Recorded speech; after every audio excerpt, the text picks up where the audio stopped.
Bonjour et bienvenue dans notre revue de l'actualité du mois en compagnie de deux professionnels des médias. La déclaration du président Adrien Goumbédi le 2 février dernier a suscité une vague de réactions selon que l'on soit du côté de l'opposition ou de la mouvance présidentielle. Comment les hommes des médias analysent-ils cette prise de parole du président Adrien Goumbédi? C'est la question que nous allons explorer avec nos deux invités. Tout d'abord, Arimi Choubadé, journaliste et chroniqueur. Bonjour Arimi et merci d'avoir accepté notre invitation. Oui, bonjour Jules, bonjour à tous les internautes, bonjour à mon frère cultivateur qui vont découvrir bientôt. Merci beaucoup. Et ensuite, Joseph Pezo Anago de la Dépêche Afrique Info. Bonjour Joseph. Bonjour Gilles, bonjour aux téléspectateurs ou aux internautes de Biafrique Web Merci TV. beaucoup et merci à tous nos internautes qui vont suivre cette émission aux quatre coins du monde. Avant de revenir sur la sortie de Maître Adrien Goumbédi, cette semaine, le Bénin célébrait les 35 ans de la Conférence nationale des forces vives de la nation. Arimi, que reste-t-il aujourd'hui de cette conférence? Bon, enfin, c'est une question normalement qu'on ne devrait pas poser, hein. Cela montre ce que j'estime être la pauvreté intellectuelle de notre débat public. Vous imaginez, cet événement-là n'est pas labellisé, c'est même pas enseigné. Je ne sais pas si c'est un programme d'enseignement au Bénin où on prend ça en compte. Ah, les partis politiques n'ont pas d'école, n'ont pas d'institut de formation permanente où on peut peut-être. C'est vrai que la conférence nationale n'est qu'une étape, c'est pas un aboutissement, c'est pas un événement qui peut nous servir ad vitam aeternam, c'est juste un nouveau départ, hein, une étape de la vie du pays. Mais c'est très c'est méconnu des Béninois. Hein. Il y a, voilà, c'est de bouche à oreille. Vous imaginez un pays comme le Bénin, vous ne pouvez pas vous procurer des documents, je veux dire des documents actualisés, conceptualisés, ou des écrits où on peut en faire vraiment quelque chose, comme on parle de la Révolution française, ou des révolutions françaises, ou des événements, vous savez, nous, on n'a pas ça. On n'a pas ça. Il y a encore quelques acteurs, ça fait 35 ans, il y a encore quelques survivants de cette époque qui essayent, bon, chacun, une version, les versions évoluent au gré des humeurs, au gré des conjonctures. Donc, voilà, c'est un gros problème. Hein. C'est un gros problème que nous ne puissions pas élever le niveau intellectuel du débat public. Je ne dis pas que les Béninois sont des tarés. Hein. Néanmoins, vous voyez, par rapport à ce genre de matière, voilà, vous ne pouvez pas vous procurer une version plus ou moins validée par tout le monde. C'est selon, hein, chacun raconte ce qu'il a perçu. Même des acteurs, vous savez, vous pouvez avoir été acteur sans pouvoir, comment vous appelez, euh, dire exactement tout ce qui s'est passé. Vous ne pouvez pas être à tous les endroits. Hein. Et c'est justement pour ça qu'il fallait qu'il y ait quand même des laboratoires qui puissent reprendre tous ces éléments et en faire quelque chose que tout le monde peut apprécier, peut connaître. J'imagine que si un étranger veut savoir ce qui s'est passé au Bénin par rapport à cet événement-là et par rapport à la suite, parce que on peut aussi faire une traçabilité. Et c'est pour ça qu'on a l'impression que nous sommes dans un perpétuel recommencement. Il y a même certains qui contestent le fait qu'il y a eu. Pourtant, c'est une date. La conférence nationale, c'est d'abord une date. On ne peut même pas contester ça. J'ai entendu des gens dire non, c'est passé. Oui, ok, c'est passé. C'est le vécu de l'être humain, c'est le passé quotidien. Si vous voulez, c'est le passé tout le temps. Hein. Mais on a un gros problème aujourd'hui d'enseigner la conférence nationale, de l'expliquer, de le labelliser. de tirer toutes les conclusions qu'on devait tirer à chaque étape. Hein, ça implique quoi, ça implique quoi, qui étaient les acteurs, quel était. C'est là ce qu'on appelle, chez moi, quand on parle d'idéologie, hein, au Bénin, on dit non, il n'y a pas d'idéologie, il n'y a pas si, parce qu'on veut qu'on nous calque ce qu'on voit ailleurs, gauche, droite, socialisme, etc. Mais nous, on ne sait pas, on n'a pas de gauche, on n'a pas de droite ici. Hein. Et par contre, on aurait pu se prévaloir de ces événements-là pour, former des idéologies. Hein. Euh, voilà le sentiment général qui m'inspire cette célébration. Vous voyez, depuis 10 ans, c'est pratiquement la première fois, hein, que le régime en place s'est vraiment intéressé. Je ne peux pas dire le régime parce que c'est pas officiel, c'est pas le gouvernement. Hein, je peux dire les partis, enfin, pour ne pas dire le plus grand parti de la mouvance, s'est un peu intéressé et on est resté dans la, comment vous appelez, dans la logique de la restitution avec des témoignages. On ne peut pas continuer au Bénin, comme on l'appelle en 2021, pour un événement de cette envergure, qu'on puisse vivre encore du témoignage. Et quand le dernier qui aurait suivi serait parti, hein, il va rester quoi? Et je vous dis, d'un acteur, d'un interlocuteur à un autre, ce n'est presque jamais la vraie version. Je me souviens d'un incident pour la célébration, justement, de la conférence nationale sur la chaîne nationale, la radio nationale, où le président du comité organisateur, hein, Maître Robert Dossou, était sur le plateau, je crois qu'il disait des choses. Et le président Mathieu Kérékou, chose rarissime, a appelé dans l'émission. Hein. Et il avait son humour, son ironie habituelle, c'était pour dire, bon, écoutez, le monsieur qui est en face de vous, il raconte l'histoire comme ça lui plaît, donnez-lui la bénédiction. Un truc de ce genre-là, vous voyez. Et on ne peut pas comprendre que pour cet événement-là, on en soit encore au témoignage, à l'imprécision, je ne dirais pas l'imprécation, hein, parce que chaque acteur voulait se donner le bon rôle. Il a fait ça, il a eu à faire ci. Mais les autres n'ont presque rien fait. Et bon, voilà. OK. Et Joseph, est-ce qu'on peut dire que cette conférence de 1990 a atteint sa date de péremption? Non, non, non, non. Si des faits aussi historiques ou des dates aussi ou des événements aussi historiques devraient avoir une durée de vie, on ne parlerait pas de la Révolution française et de tous les autres événements qui ont marqué certains pays et certaines nations.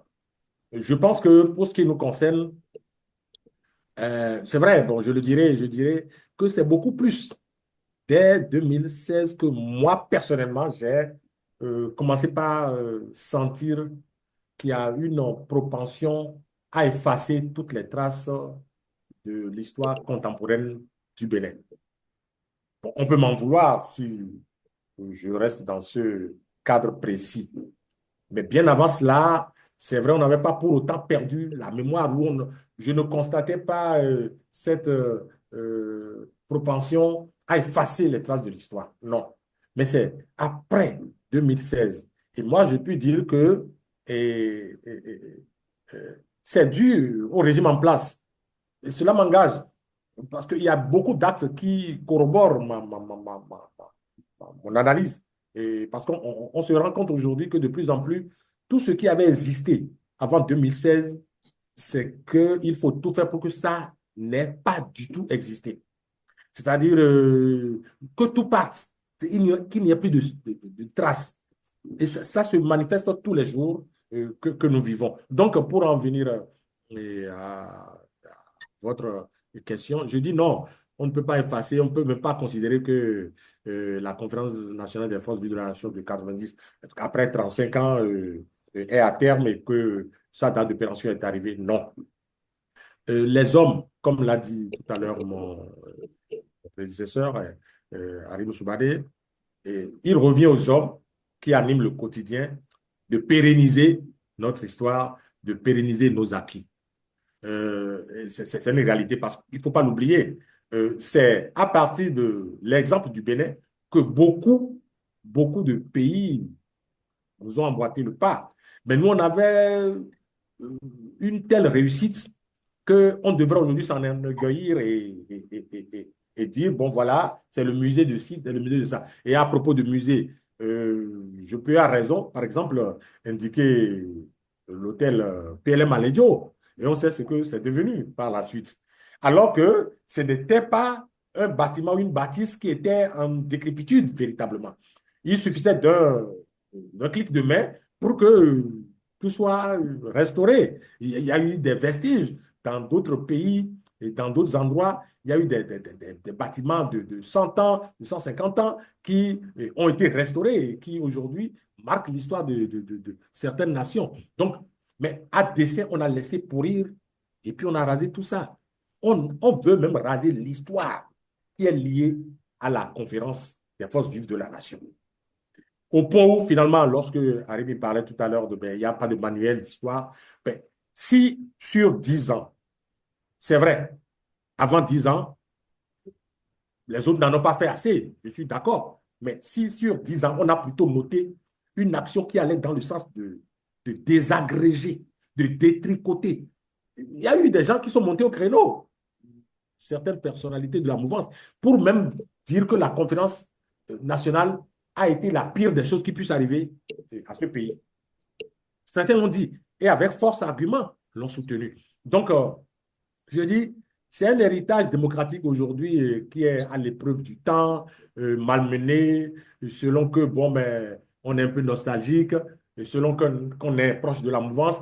Et tout à l'heure, j'ai cru comprendre, et ça, c'est ce qui s'est noté ces derniers temps. Il y a des partis de la mouvance qui ont pris sur eux, n'est-ce pas, de faire du boucan. Enfin, si je parle de façon si triviale, autour de la conférence nationale. Personnellement, de mon point de vue, hein, la lecture que j'en fais, ce n'est pas parce que, bon, c'est des gens qui veulent remémorer l'histoire de ce pays ou remettre les choses à leur place. Je ne le crois pas. C'est-à-dire, on est dans le marketing politique. Et quand on est dans le marketing politique, quitte à même parfois exhiber la photo de son pire adversaire, on le ferait, pourvu que cela rentre dans le sens ou alors apporte le gain que ça pouvait apporter politiquement parlant. Sinon, je vois mal des gens se lever, qu'ils soient de la plus grande formation politique de la mouvance, se lever un beau matin, aller fêter ou alors commémorer la conférence nationale des forces vives de la nation et en rejeter les principes. C'est ça, le multipartisme intégral. C'est à la conférence nationale, à moins que je ne raconte des histoires dormies debout. La liberté, on est allé jusqu'à dire plus jamais ça. C'est-à-dire on ne doit plus torturer les gens. Est-ce qu'on ne torture pas des gens aujourd'hui? On ne doit plus mettre quelqu'un en prison comme ça. Est-ce que ça ne se fait pas aujourd'hui? Lorsque vous méprisez les principes fondateurs de cette conférence nationale et que vous allez maintenant organiser des messes, tenir des colloques et autres, ça, moi j'appelle ça du marketing politique, ni plus ni moins. Parce que vous ne croyez pas en la chose, mais ça dit la charge émotionnelle que comporte cette conférence nationale, et en fait du moins les 35 ans, tout ce que cela a comme charge émotionnelle, les gens l'exploitent. Et donc, ça n'est rien d'autre que du marketing politique. Parce que lorsque vous célébrez ce genre d'événement, vous devriez être porteur de ces principes, de sa philosophie. Et quelles sont les philosophies de la conférence nationale? C'est-à-dire, les Béninois peuvent aller et venir. Ce qu'on est allé condamner à la conférence nationale, c'était qu'il y avait le régime militaire qui vassalisait tout le monde, et il n'y avait que le parti unique, on ne pouvait pas publier comme le publiait, je crois, M. Harimi m'est témoin, et c'est à l'issue de cette conférence nationale qu'il n'y avait plus de demande d'autorisation de publication. Parce que cette loi, cette disposition était une fausse disposition. Il fallait juste faire une déclaration de publication et puis vous êtes directeur de publication ou bien vous publiez votre journal ou bien votre média. Paulin Moutonji, paix à son âme, avec opinion, nous en avait donné l'exemple. Donc, on ne peut pas comprendre qu'après 35 ans aujourd'hui, on en est encore après les journaux, faire en sorte qu'il n'en existe pas. Ce sont autant de choses qu'on a dénoncées à la conférence nationale. Donc, Moi, je dis, ceux qui donnent l'impression de porter la conférence nationale aujourd'hui, qui vont par mots et mots propager la bonne nouvelle, ne font que du marketing politique. Je voudrais m'en tenir à ça et dire que 35 ans après, ceux qui gardent encore dans leur tréfonds les acquis de la conférence, c'est-à-dire les idéaux de la conférence, existent encore et dans leur petit coin, ils continuent par magnifier cette sublime chose qui nous est arrivée il y a 35 ans. Je voudrais m'en arrêter là. Oui, Harry parlait tantôt du devoir de mémoire, le travail de mémoire. Il aurait fallu que les acteurs majeurs puissent nous laisser par écrit les vraies coulisses de cette conférence-là. On peut faire une transition, on l'a vu cette semaine, pas cette semaine, on va dire juste hier, le président Nicéphore Soglo qui a publié ses mémoires vers le miracle béninois. Harim, est-ce que les acteurs majeurs, on peut penser à Monseigneur Isidore de Souza, le président Mathieu Kérokou, est-ce que il aurait fallu que ceux-là, ces acteurs-là, puissent écrire et laisser quelque chose à la postérité pour pouvoir faire revivre au quotidien cette conférence nationale-là? La conférence nationale n'est pas une mémoire personnelle. On n'a pas besoin que les personnalités laissent des écrits par rapport à ça. Si c'est par rapport aux polices, c'est subsidiaire. Il y a quand même eu un événement collectif avec des résolutions, des dispositions, enfin, même un esprit est né de la conférence nationale. Hein. Je crois que la Cour constitutionnelle a même consacré dans certaines de ces décisions et parlait même du consensus national qui a caractère constitutionnel parce que c'est tiré justement d'un esprit qui a prévalu à la conférence nationale. Officiellement, on devrait avoir comment appelle-t-on, ne serait que la restitution de ce qui s'est passé. Vous savez, aujourd'hui, je parlais tantôt de l'idéologie. C'est par rapport à notre histoire que nous aurons l'idéologie. Il ne faut pas aller copier gauche, droite et en idéologie. Nous avons une histoire. C'est par rapport à ça que nous devrons avoir notre manière de penser, de voir les choses à venir. Et c'est en ce sens-là que la conférence nationale devait cesser. Si déjà officiellement nous avons une version, on arrête, ne serait que la restitution des faits. Hein? Qu'est-ce qui s'est passé, qui a été élu et qui a été, si qu'on appelle-t-on, le recueil des interventions, ne serait que par exemple le recueil des interventions. Il y a Hein? les actes. Il y a eu les actes. Parce que c'était pas écrit à l'avance, la conférence nationale. Et même celui qui a convoqué, il hésitait, j'appelle parce qu'il était bloqué, le pays était bloqué, comme on le dit. Le pays était en banqueroute, les banques, il n'y en avait plus. Les écoles étaient fermées, l'administration était fermée, et les salaires n'étaient plus payés des années par rapport à certains. Et donc, il a fallu trouver ce mécanisme pour relancer le pays. Hein? Officiellement, on devait avoir même des ouvrages sur ça, ou des historiens, je ne sais pas, des gens qui ont participé, je sais, ou ne serait que sur les faits qui nous lient tous. Maintenant, si quelqu'un, une personnalité, veut raconter des anecdotes dans des mémoires et tout ça, enfin, pour moi, c'est juste un détail. Et si ces ouvrages-là existaient, aujourd'hui, on a célébré l'ouvrage du président de ce groupe, mais je doute bien que très peu de gens iront lire. Certains vont même l'acheter pour garder à la maison pour dire, bon, je l'ai. Hein? Mais il faut, si on avait ces réceptacles-là, si on avait ces laboratoires, hein, je parle toujours des écoles de parti. Si ça existait, ces gens-là se procuraient ces documents, pas pour les lire, mais pour les étudier, pour aller au fond, pour en tirer des substances, pour pouvoir continuer à définir les politiques publiques. On n'a pas ce travail officiel avant qu'on ne parle maintenant des recherches individuelles des uns des autres. Si quelqu'un veut, il peut retourner quand la bâtisse était encore visible.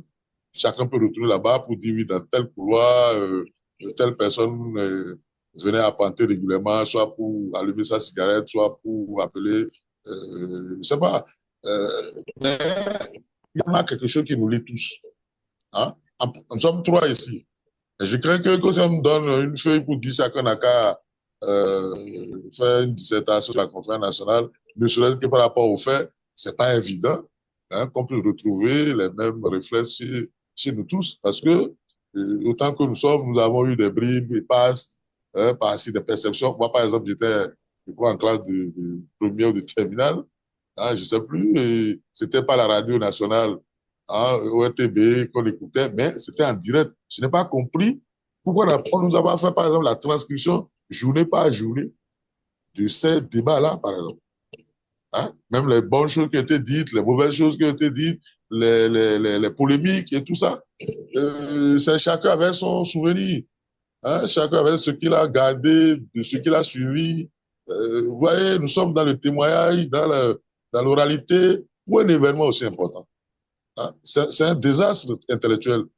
Je ne sais pas, aujourd'hui, même si on fait quelque chose, on n'aura plus la même pertinence que si on avait commencé dès le départ. C'est vrai qu'il y a les actes de la conférence nationale, c'est-à-dire les quelques documents qui sont sortis, hein, les discours officiels et tout ça, on peut les retrouver.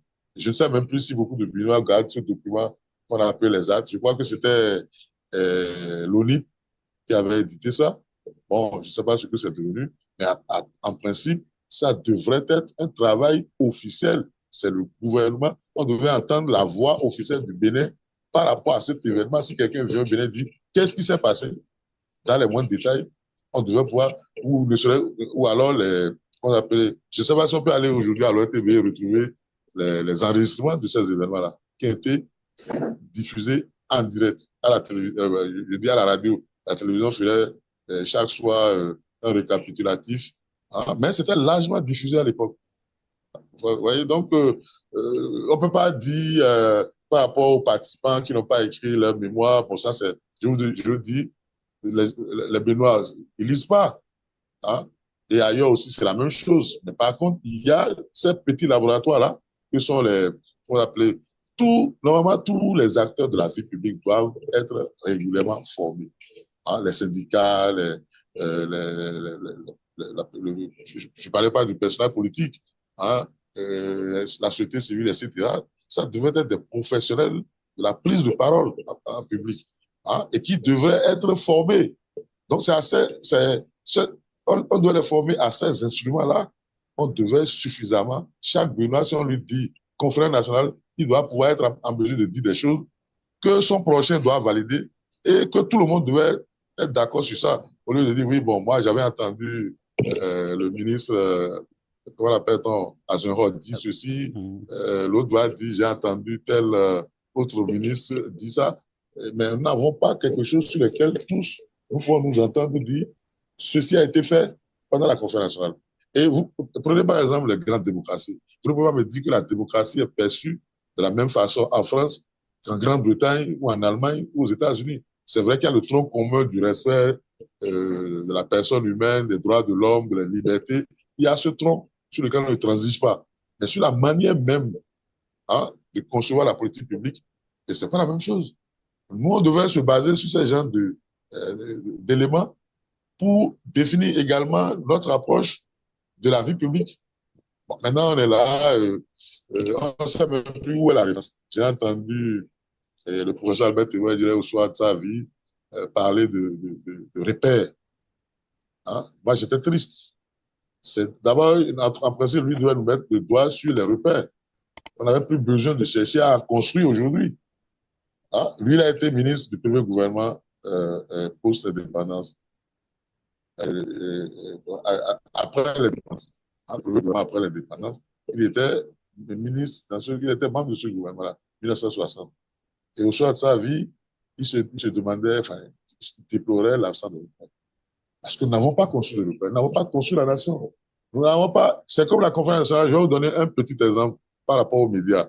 Hein? Au sortir de la conférence nationale, les délégués étaient vraiment émerveillés parce que l'ORTB, qui pendant des années ne chantait que les louanges du régime enfin, socialiste, si vous voulez, et du jour au lendemain, ouvre ses antennes aux opposants, au tas de condamnés à mort comme les Mbedi, les Zissou, hein, des gens sur les... Enfin, cette même radio qui avait déblatéré sur toutes ces personnalités, où on pouvait les entendre en direct, exprimer. Donc tout le monde avait été émerveillé. On a dit, ah bon, désormais, il fallait protéger la presse. Et il y a même une résolution pour féliciter le travail de la presse par rapport à la conférence nationale. Mais après, qu'est-ce qui s'est passé? On est encore en train de chercher les moyens de créer le modèle économique des médias. et Joseph peut nous en parler. Depuis 1990 à ce jour, nous n'avons pas encore, en tout cas dans le privé, nous n'avons pas encore un modèle économique pour les médias. Ce qu'on a, toutes les bonnes intentions qui ont été exprimées à la conférence, on n'a pas pu traduire ça, comment on appelle, intellectuellement. Intellectuellement parlant, si vous voulez, c'est-à-dire on n'a pas trouvé des documents, on n'a pas pu élaborer, on est encore comme si on commence une émission sur la presse privée ici, là, maintenant, jusqu'à demain, on ne pourra pas finir. Hein? Je prends la classe politique. La classe politique, vous voyez aujourd'hui ce que on continue de parler de système partisan, où on dit qu'on a réforme, alors qu'on n'avait jamais eu un système partisan en tant que tel. On avait des associations, on ne savait pas où ils trouvaient l'argent, on ne savait pas qui. Et bon, voilà, c'était presque des associations de malfaiteurs. Peut-être qu'ils étaient alimentés par de l'argent de crime, on n'en sait rien. C'est maintenant qu'on vient d'initier, comment vous appelez, un financement public. Et là encore, il y a beaucoup de choses à redire. Donc, nous n'avons pas construit la nation. Nous sommes restés sur le cliché conférence nationale qui était juste une étape, qui était juste un point de départ. Et bon, après, chacun dit que si nous arrive malheur aujourd'hui, c'est la conférence nationale. C'est pas la conférence nationale qui a fait qu'il nous arrive malheur. Nous sommes restés dans la conférence nationale, on n'a jamais bougé. Hein? On a presque oublié notre histoire. Et vous savez très bien ce que c'est. Churchill disait, tout peuple qui oublie son passé se condamne à le revivre. Et vous avez aujourd'hui des prisonniers politiques, comme à la veille de la conférence nationale. Vous avez des exilés, comme à la veille de la conférence nationale. Vous avez des gens qui sont fauchés par des tirs à balles réelles, hein, de forces de défense de sécurité.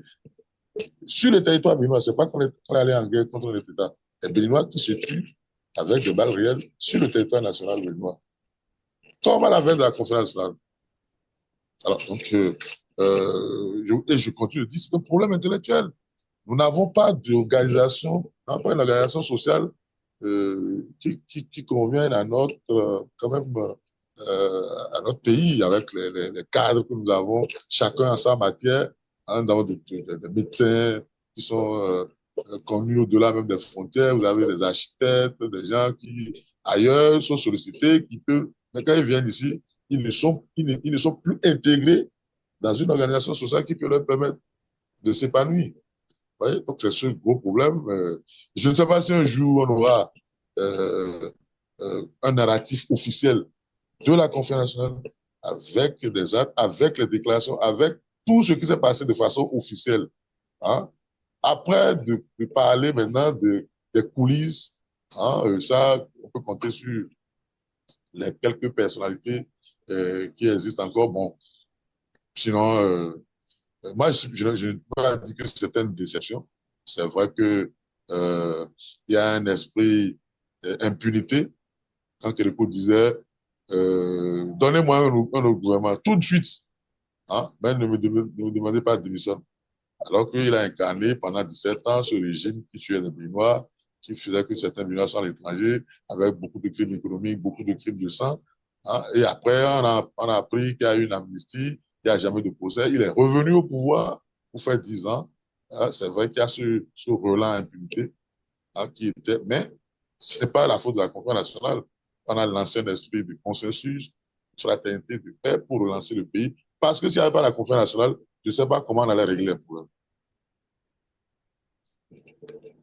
Pour finir sur ce point de la commémoration de la conférence nationale, Joseph, aujourd'hui, on a encore peut-être deux ou trois acteurs, quelques acteurs de cette conférence qui sont là. Je peux citer le professeur Maître Robert Dossou, pardon, le professeur Olo et autres. On peut se projeter, on peut se dire dans 20 ans, qu'est-ce qu'il faut faire pour que la nouvelle génération dans 20 ans puisse continuer à parler de cette conférence nationale?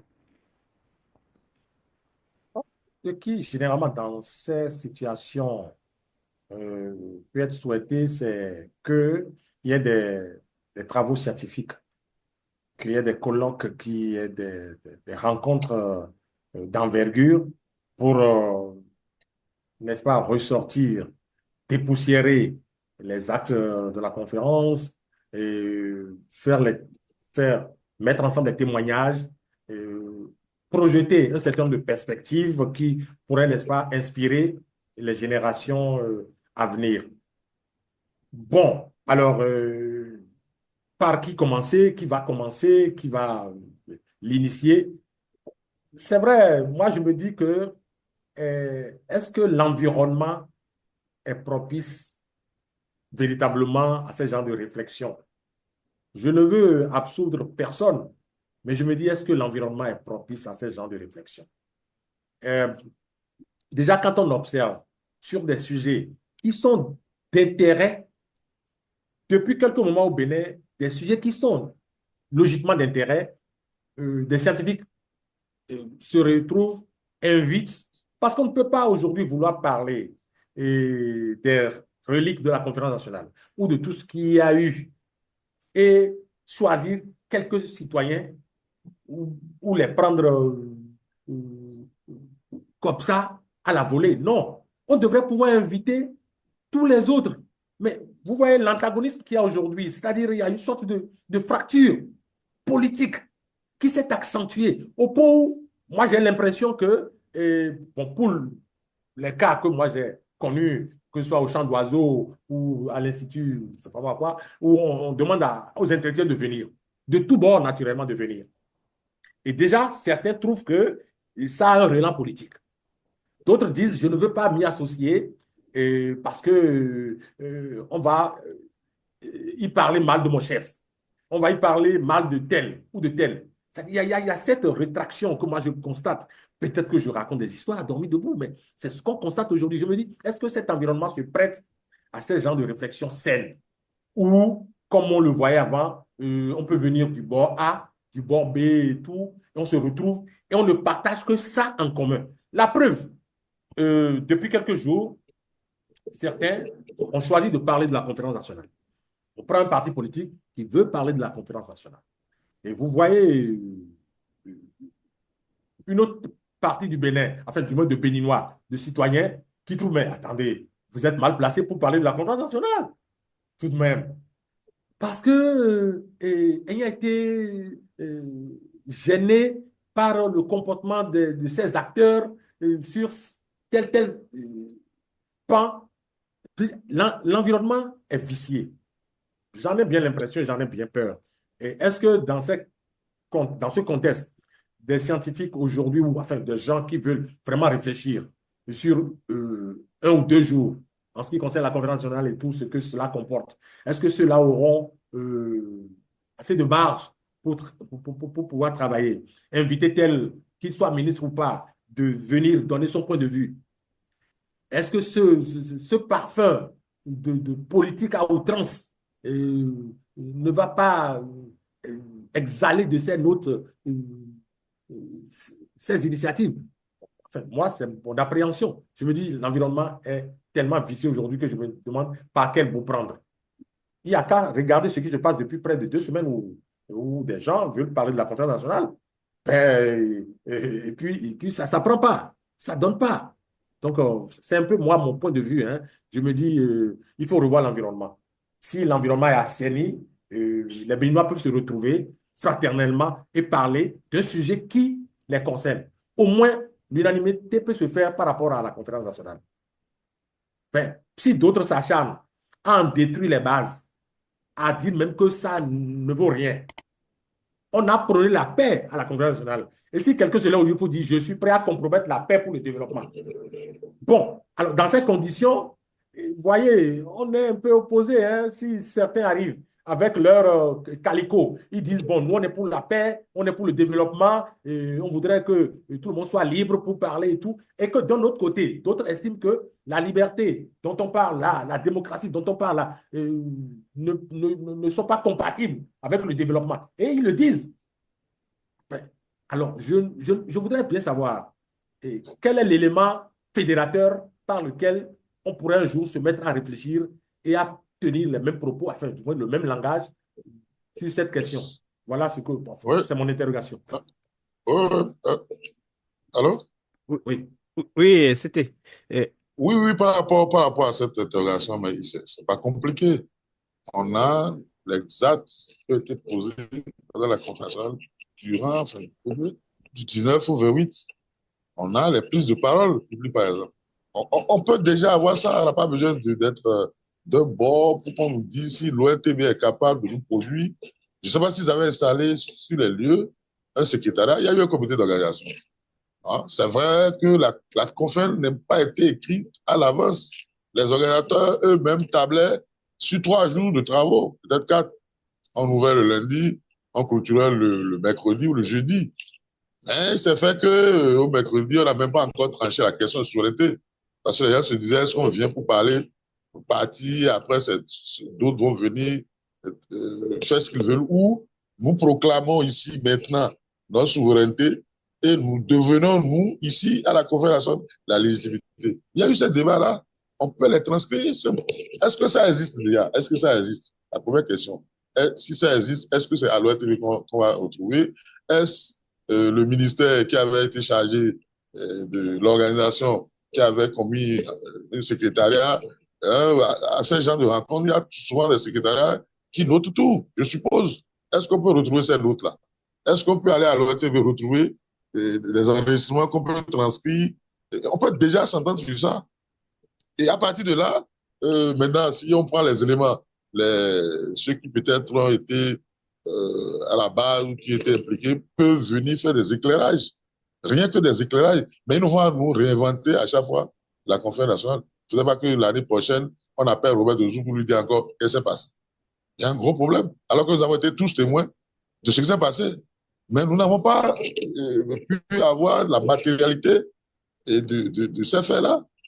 La première chose, c'est l'État qui commence, ou il y a des universités dans le pays, ce sont elles qui doivent se lancer sur des gens de chantier pour nous dire si la conférence, ce qui a été la conférence. Bon, moi, j'aurais par exemple souhaité qu'il y ait rien que des recueils de déclarations de Monseigneur, les petites phrases qu'il lançait pour relancer les travaux quand tout est bloqué, ou de tous ces gens-là. Il n'y en a pas. On ne sait pas ce que c'est. On ne va pas appeler chaque fois Maître Robert Dossou parce qu'il était président du comité d'organisation. Pour lui dire, viens nous raconter la conférence nationale, comme au bon vieux temps où le grand-père est au milieu de la cour de la maisonnée, on s'assoit autour de lui pour écouter ce qu'il veut bien nous raconter, hein, avec ses approximations, ses trous de mémoire, ses rhumatismes du moment. On accepte tout. Mais on ne peut pas continuer comme ça dans une république. La conférence nationale a eu lieu. Des gens ont parlé. Des gens sont venus même pour dire, moi, je ne comprends pas français, je vais dire ce que je dis, ils l'ont dit à leur langue. On ne peut plus avoir ça, la transcription de tout ça là. C'est la première question qu'on peut se poser. On peut avoir un document, quel que soit son volume, hein, de ce qui s'est passé. Ou bien ça aussi, on a besoin d'être d'un parti politique. Moi, je ne suis même pas un chercheur, hein, donc je ne sais pas comment ça va se passer. Mais je crois qu'on peut interroger des structures qui peuvent, même si on ne peut pas retrouver le tout, hein, s'il y a eu, même à la clôture, tout n'a pas été achevé à la conférence nationale. Il y a eu des commissions qui ont continué à travailler, même après la conférence nationale. Il doit avoir les rapports de ces commissions-là. Je crois qu'il y avait eu au moins 5 commissions ou quelque chose comme ça qui ont débouché sur même la Constitution elle-même. Elle n'a pas été accouchée à la conférence nationale. Elle a été l'objet d'une commission, l'objet d'étude d'une commission qui a travaillé, après a rendu les travaux et a sorti la monture que nous avons eue au référendum. Hein? Ne serait que ce truc-là, on n'a pas besoin de grands magiciens pour nous sortir déjà la matérialité. Puis après, maintenant, les interprétations, bon, on peut appeler ce que vous appelez les gardiens du temple, peut-être pour nous éclairer tant qu'ils sont là. Mais on a d'abord une matière sur laquelle on peut nous éclairer et on peut évoluer. Hein? Si on ne s'arrête pas un jour pour dire de matérialiser la confiance, je crains même qu'on aille à la ONTB, que la ONTB nous dise qu'il n'a plus dans ses archives les audios, hein, les supports sonores, hein, pour sur l'événement. C'est ça, c'est une des grandes craintes. Mais commençons déjà par rattraper ce qui existe encore. Hein, c'est 90. Il n'y avait pas eu... parce que vous allez aujourd'hui, vous tapez sur Google, vous faites Conférence nationale au Bénin, vous n'avez presque rien. Hein? Alors que si vous tapez Révolution française, imaginez quelque chose qui s'est passé, je ne sais pas, dans l'autre siècle, ou le siècle, il y a 2 siècles, je ne sais plus. On peut trouver encore de la matérialité Et ce qui s'est passé il y a 35 ans seulement chez nous, apparemment, on a l'impression que rien ne s'est passé. Et c'est d'ailleurs pour ça que certains peuvent dire ce qu'ils veulent par rapport à ce qu'ils ont perçu à travers la conférence nationale. Et si du matériel existait, il ne peut pas contester son existence. Il ne peut pas contester qu'un tel a dit telle chose tel jour à cette assise-là. Personne ne peut contester ça là au moins. Maintenant, dans quelles circonstances, quelles sont les lectures codées qu'il peut avoir par rapport à ça, on peut diverger. Mais par rapport à la matérialité, Même il faut déjà que maintenant, comment. oui, avec l'évolution de la technologie, même si le matériel audio existait encore, il faut changer de support en principe pour pouvoir continuer à Pouvoir conserver ça à conserver. pour Tout à longtemps. fait. Oui, oui. Voilà. Ça n'a pas besoin d'être un parti politique pour faire ça. Mm, Hein? Au oui. moins, c'est que nous avons ce patrimoine en commun. Ça, c'est un patrimoine qui nous appartient à tous. Le reste, les modulations, et normalement, à partir de ça, on devait pouvoir sortir une charte qui retrace l'esprit qu'on devait garder. Là, ce serait plus chacun qui donne son interprétation de l'événement. C'est ça Ok, que les gens qui veulent que ça échappe. nous allons changer de sujet. On va aborder la deuxième partie Enfin, de cette émission. Je le disais en introduction, lors de la présentation des vœux à ces militants, le président Adrien Gougbedi a profité pour quand même aborder quelques sujets d'actualité. Il a parlé notamment des exilés, des détenus politiques, il a parlé des lois liberticides.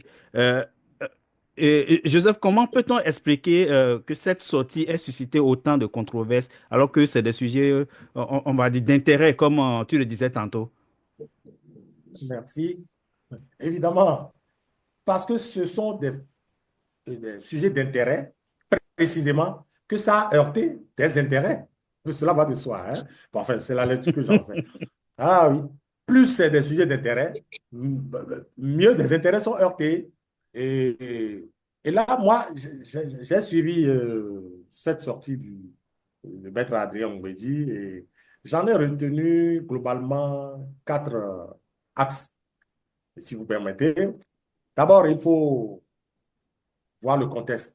C'est-à-dire, Maître Adrien Mbedi est intervenu dans un contexte